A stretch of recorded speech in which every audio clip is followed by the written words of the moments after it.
জানাচ্ছি। শুধু ভারতবর্ষের মানুষ নয়, আজকে সারা বিশ্ব সাহিত্যে স্মরণ করছে শ্রীমতী ইন্দিরা গান্ধীকে।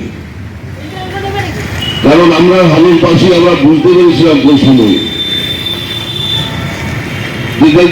যেদিন তার মহাপ্রয়াণ হয়েছিল, মোজাম্বিকের প্রেসিডেন্ট থেকে শুরু করে ইয়াসির আরাফাত, প্যালেস্টাইন মুক্তি আন্দোলন নেতা, তার মূল্যায়ন করেছিলেন। এবং সারা বিশ্বে ইন্দিরা বিরোধী বলে যিনি খ্যাত, তিনি হচ্ছেন হেনরি কিসিঞ্জার। তিনি ইন্দিরার সমালোচক ছিলেন। তিনি ভারতবর্ষের মাটিতে দাঁড়িয়ে বলেছিলেন she was ইন্ডিয়ান। তার মধ্যে যে দেশপ্রেম, ভারতবর্ষকে ভালোবাসা, ভারতবর্ষের জাতিকে ভালোবাসা, ভারতবর্ষের মানুষকে ভালোবাসা, তার মধ্যে তিনি দেখেছিলেন। বিশ্বের সব থেকে সমালোচক হলেও তিনি বছরের শিশুর মতন কেঁদেছিলেন সেদিন ভারতবর্ষের মাটিতে দাঁড়িয়ে।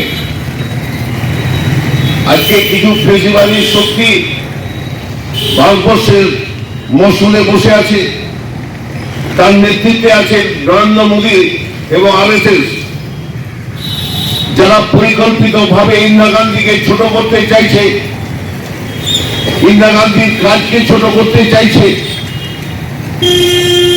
সেই জায়গায় দাঁড়িয়ে ভারতবর্ষের মানুষকে যোগ্য জবাব দিতে হবে।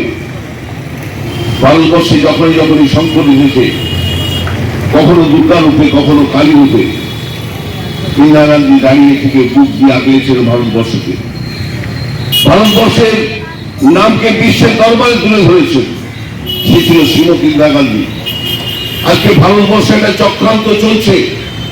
কিছু মানুষ রাজনীতির নাম করে শ্রীমতী গান্ধীর পরিকল্পনাকে ছোট করতে চাইছে। আজকে জন্মদিনে আমরা শপথ দিই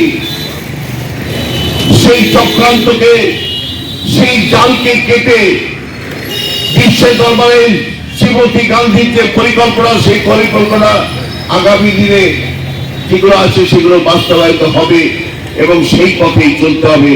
তার জন্য শক্তিশালী করতে হবে কংগ্রেসকে। কংগ্রেস আর শ্রীমতী গান্ধী বাঁচিয়ে রাখতে হবে। জয় হিন্দ, বন্দে মাতরম।